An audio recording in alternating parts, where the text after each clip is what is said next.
channel. And also press this bell icon.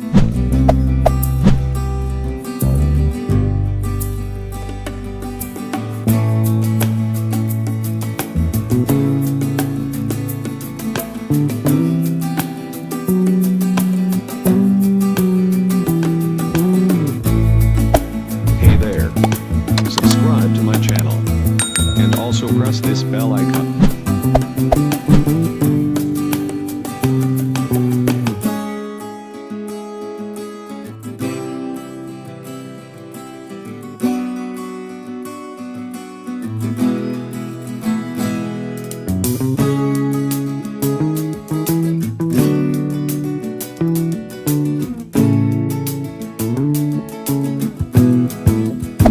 Hey there. Subscribe to my channel. And also press this bell icon.